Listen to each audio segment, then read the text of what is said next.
perkenalkan, nama Ibu Nisbah Haira, bisa dipanggil Bu Ira. Nah, karena hari ini pertemuan pertama kita, lebih baik kita perkenalan diri terlebih dahulu. Dimulai dari yang ujung sini.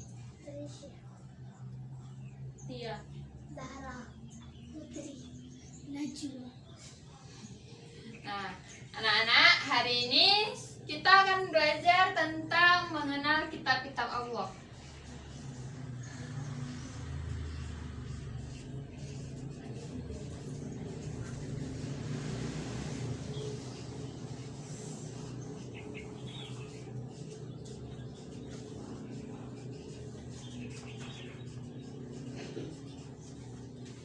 Nah, hari ini kita akan belajar tentang kitab-kitab Allah. Ada yang tahu apa itu kitab-kitab Allah? Apa? kayak yang diturunkan dari Nabi gitu, terus nanti ke manusia gitu. Kitab-kitab Allah adalah pesan atau catatan yang diturunkan Allah kepada Nabi dan Rasul pilihannya untuk dijadikan pedoman hidup bagi umatnya. Jadi kitab-kitab Allah itu seperti catatan ya.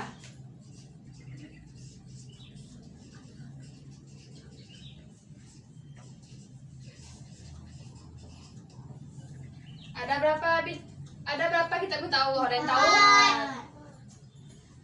Kitab-kitab Allah ada 4.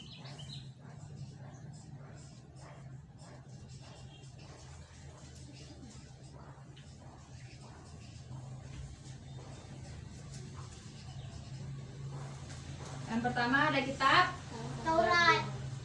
Taurat.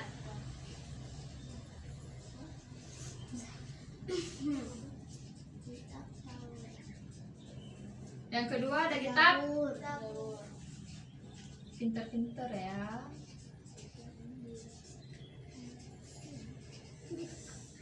Yang ketiga kitab Injil.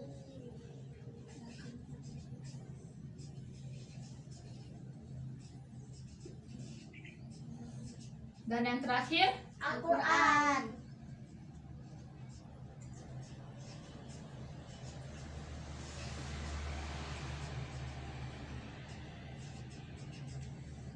Nah, keempat kitab ini pasti diturunkan untuk para nabi pilihan Allah.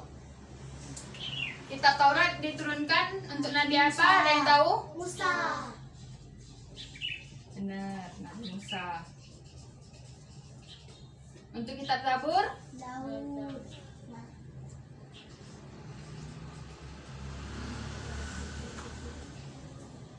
kitab Injil, Isa.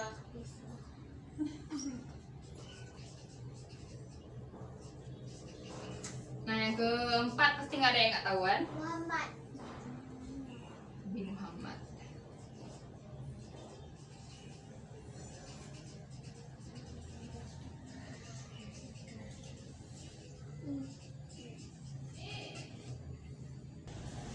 Nah, kitab-kitab ini memiliki pokok kandungannya masing-masing. Seperti dalam kitab Taurat, kitab Nabi Musa alaihissalam.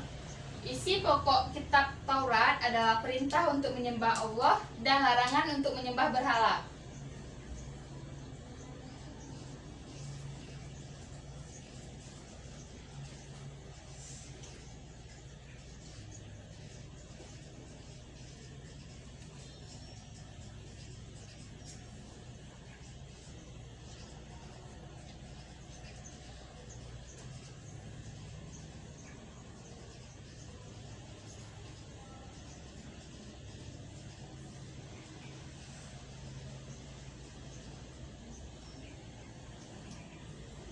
Itu hanya isi pokoknya saja. Untuk kitab Taurat, isi kandungan pokoknya adalah perintah untuk menyembah Allah dan larangan untuk menyembah berhala. Tahu itu berhala kan? Patung. Nah, patung. Yang kedua, kitab Zabur. Kitab Zabur adalah kitab yang diturunkan untuk Nabi Daud. Umat Nabi Daud dan Nabi Musa itu sama. Karena itu dalam kitab Zabur Allah tidak banyak mengisi tentang hal-hal yang berkaitan dengan kaidah keagamaan. Dalam kitab Zabur banyak mengandung tentang zikir, doa, dan pujian kepada Allah.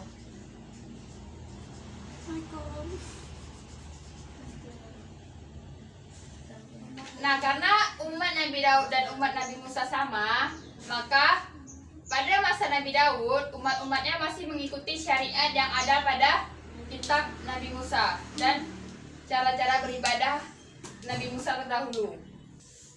Nah, yang ketiga ada kitab Injil, kitab yang diturunkan untuk Nabi Isa. Dalam kitab Injil, Allah membenarkan kisah-kisah Nabi terdahulu.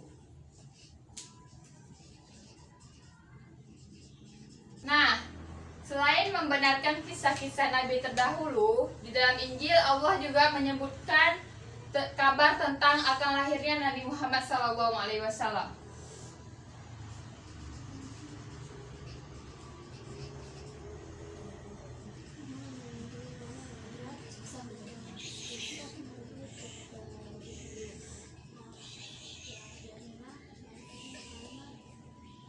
Nah, yang terakhir Al-Quran, kitab kita. Kitab yang diturunkan untuk Nabi Muhammad SAW. Dalam kitab Al-Quran, isi kandungan pokoknya lebih lengkap. Ada 6 kandungan pokok di dalam Al-Quran. Yang pertama tentang akidah. Akidah berarti keyakinan.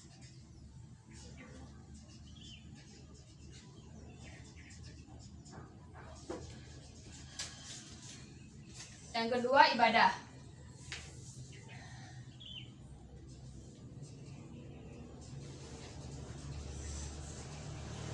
Di dalam Al-Quran banyak perintah-perintah untuk beribadah kepada Allah, seperti perintah untuk mewajibkan sholat, perintah untuk membaca Al-Quran, perintah untuk berpuasa, perintah untuk membayar zakat, dan perintah untuk naik haji.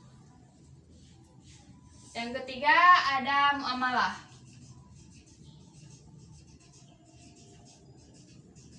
Muamalah berarti hubungan antar manusia, hubungan antar kita dan tetangga, hubungan antar kita dengan saudara kita, dan lain-lain. Yang keempat ada hukum. Di dalam Al-Quran banyak tata cara hukum yang benar, seperti contohnya hukum pidana. Contohnya seperti misalnya ada pencuri, ada perampok, ada pembunuh. Di dalam Al-Quran Allah menjelaskan bagaimana hukuman yang cocok untuk mereka, seperti itu. Yang kelima ada ilmu pengetahuan.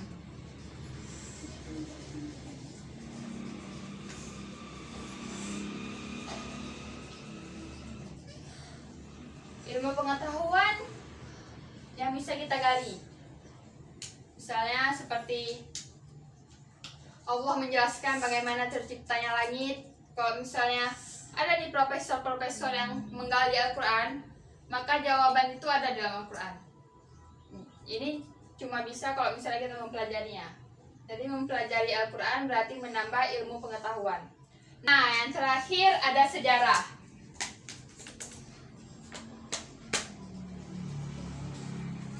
Di dalam Al-Quran banyak diceritanya tentang kisah-kisah Nabi sebelum Nabi Muhammad, kisah Nabi Muhammad, kisah umat-umat pada zaman sebelum Nabi Muhammad, dan kisah-kisah umat seketika zaman Nabi Muhammad.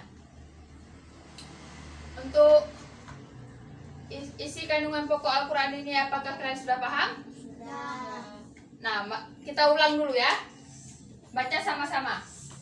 Kitab Taurat diturunkan untuk Nabi Musa.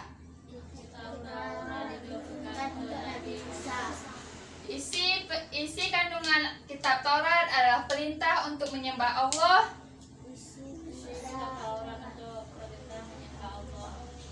dan larangan untuk menyembah berhala.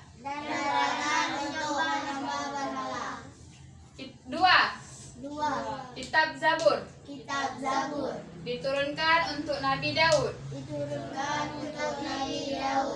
berisi zikir, doa, dan pujian kepada Allah.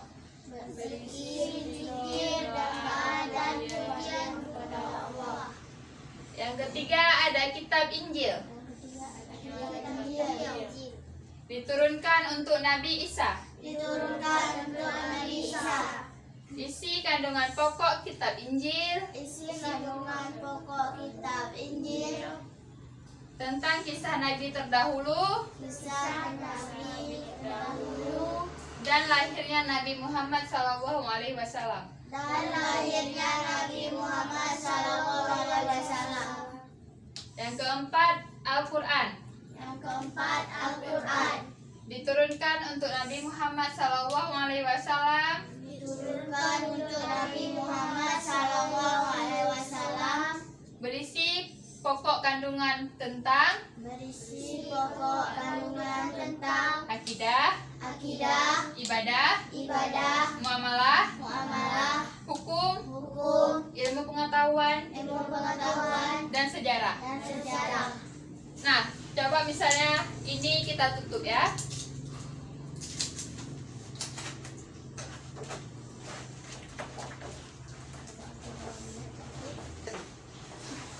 Nah, misalnya ini Ibu tutup. Ibu mau melihat apakah kalian sudah paham semuanya atau belum? Putri, kitab Taurat diturunkan untuk Nabi apa? Yang di sampingnya kitab Zabur diturunkan untuk Nabi. Daud. Tidak, tidak. Sampingnya lagi kitab Injil diturunkan untuk Nabi. Nah, yang sampingnya lagi Al-Quran diturunkan untuk Nabi.